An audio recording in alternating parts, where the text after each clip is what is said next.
UMKM kerajinan kuda lumping yang bernama Madusena adalah wujud kecintaan terhadap budaya jaranan yang terus dilestarikan melalui karya tangan kreatif generasi muda. UMKM ini didirikan oleh Kak Randy pada masa pandemi COVID-19. Awalnya, ia hanya bereksperimen melukis di media kuda lumping. Namun, hasil karyanya mendapat respon positif dari para pelaku seni jaranan. Seluruh proses produksi dilakukan sendiri oleh Kak Randy, mulai dari pembuatan dasar kuda lumping hingga tahap finishing. Setiap detail dikerjakan dengan teliti untuk menjaga kualitas dan ciri khas desain Madusena. Proses pelukisan menggunakan cat kayu agar warna lebih tajam, tahan lama, dan tidak mudah pudar. Teknik pengerjaannya dilakukan secara bertahap. Satu bagian dilukis terlebih dahulu, kemudian dibiarkan kering sebelum melanjutkan ke bagian lainnya. Cara ini memastikan hasil akhir tetap rapi, detail tidak tercampur, dan kualitas lukisan tetap maksimal. Produk Madusena dapat dibuat secara custom sesuai permintaan pelanggan. Konsumen bebas menentukan motif, warna, ukuran, hingga detail gambar sesuai kebutuhan kelompok jaranan masing-masing. Selain pesanan khusus, tersedia juga desain standar yang siap dibuat. Dalam pemasaran, Madusena memanfaatkan media sosial seperti Facebook, WhatsApp, dan TikTok untuk menjangkau pasar yang lebih luas. Promosi online membantu produk dikenal tidak hanya di Temanggung, tetapi juga luar daerah. Meski persaingan cukup banyak dan harga relatif lebih tinggi dibanding produk biasa, kualitas dan detail menjadi nilai utama yang ditawarkan. Harapannya, usaha ini terus berkembang, semakin dikenal luas, dan tetap menjaga eksistensi budaya lokal di tengah perkembangan zaman.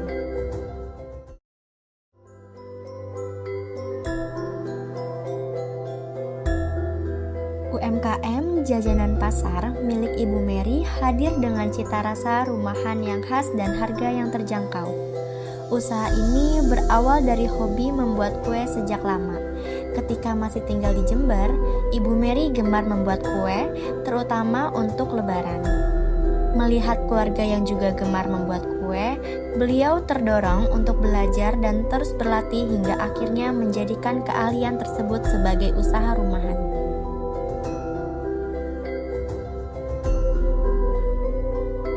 UMKM ini dikelola secara mandiri dengan sistem produksi berdasarkan pesanan. Dalam beberapa pesanan tertentu, bahan disediakan oleh pemesan, kemudian Ibu Mary mengolahnya dengan tambahan ongkos jasa. Produksi tidak dilakukan setiap hari, melainkan menyesuaikan jumlah pesanan yang masuk.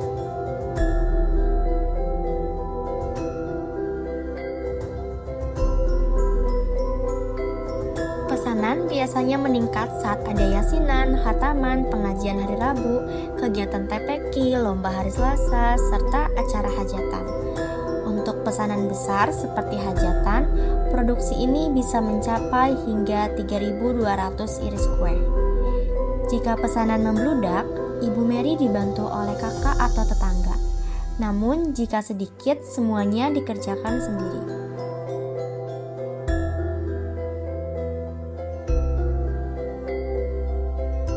Produk yang ditawarkan meliputi berbagai jajanan pasar, roti, hingga kue kering.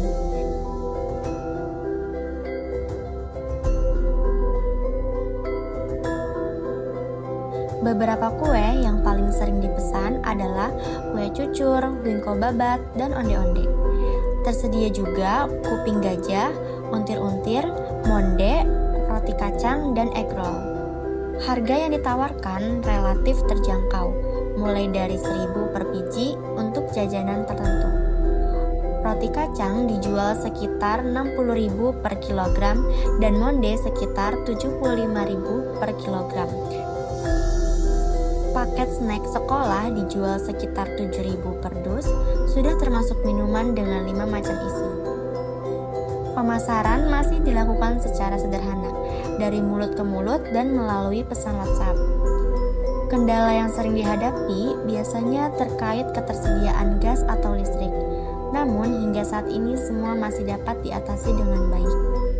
Dengan cita rasa rumahan, harga yang terjangkau, dan pelayanan yang ramah, UMKM Jajanan Pasar Ibu Mary terus menjadi bagian dari berbagai acara dan kegiatan masyarakat Dusun Pemloko. Dari dapur sederhana, hadir rasa yang menghangatkan kebersamaan. UMKM Keripik Pisang 3A merupakan usaha rumahan milik Ibu Ning Sumiati yang berdiri sejak tahun 2017, terletak di Dusun Kemerian, Desa Tempuran. Nama 3A diambil dari filosofi 3 anak yang menjadi semangat dan motivasi beliau dalam menjalankan usaha. Usaha ini berawal dari banyaknya hasil panen pisang dari petani sekitar, sehingga muncul ide untuk mengolahnya menjadi keripik. Selain bahan baku yang mudah didapat setiap hari, produksi keripik pisang juga membutuhkan modal yang relatif terjangkau. Produk utama yang ditawarkan adalah keripik pisang.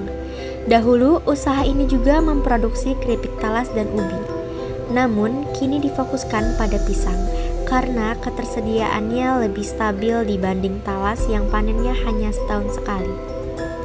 Pisang yang digunakan antara lain jenis pisang raja dan pisang kepok.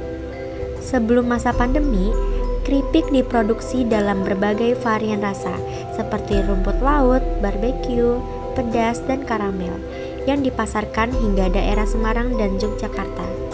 Namun saat ini produksi difokuskan pada 2 rasa yang paling diminati di lingkungan sekitar, yaitu manis dan gurih.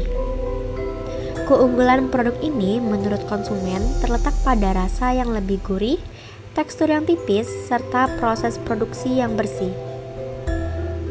Dalam 1 minggu, proses produksi hampir dilakukan setiap hari. Biasanya 1 hari untuk menggoreng dan hari berikutnya untuk pengemasan. Target konsumennya beragam, mulai dari ibu-ibu, anak-anak, hingga remaja dengan pemasaran yang dilakukan secara offline melalui penitipan di sekitar 32 warung, sekolah, dan pasar secara bergantian.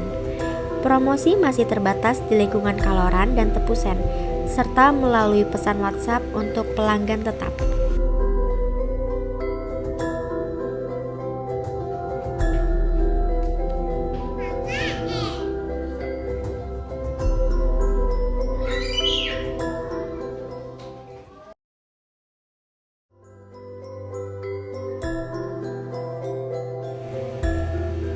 UMKM Arsya Snack merupakan usaha rumahan milik Ibu Widya yang berlokasi di Dusun Tempuran RT 3 RW 1. Usaha ini telah berjalan kurang lebih selama 4 tahun dan menjadi salah satu usaha kecil yang melayani kebutuhan jajanan masyarakat sekitar. Arsya Snack didirikan dengan semangat untuk memanfaatkan keterampilan yang dimiliki serta menambah penghasilan keluarga. Produk yang dihasilkan berupa aneka jajanan tradisional dan snack rumahan seperti klepon, lumpia, dan berbagai jenis kue basah lainnya. Produksi dilakukan berdasarkan pesanan, sehingga jumlah pembuatan disesuaikan dengan permintaan konsumen. Dalam 1 hari, kapasitas produksi dapat mencapai sekitar 100 potong, tergantung banyaknya pesanan yang masuk. Produk dikemas dalam kemasan mika dengan harga Rp6.000 per kotak yang berisi 3 jenis snack, sehingga terjangkau untuk berbagai kalangan. Proses pembuatan dilakukan secara mandiri dengan kemampuan yang diperoleh secara otodidak. Meskipun belum memiliki pengalaman kerja sebelumnya di bidang kuliner, Ibu Widya belajar dan mengembangkan keterampilannya secara bertahap hingga mampu menghasilkan produk yang diminati pelanggan. Dalam hal pemasaran, Arsya Snack memanfaatkan media sosial sederhana seperti WhatsApp dan status media sosial untuk menawarkan produk.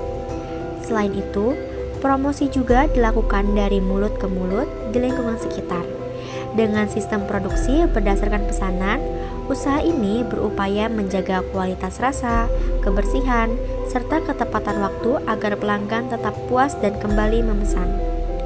Kedepannya, Arsa Snack diharapkan dapat terus berkembang, memperluas jangkauan pemasaran, serta meningkatkan variasi produk agar semakin dikenal dan mampu bersaing dengan usaha sejenis di sekitarnya.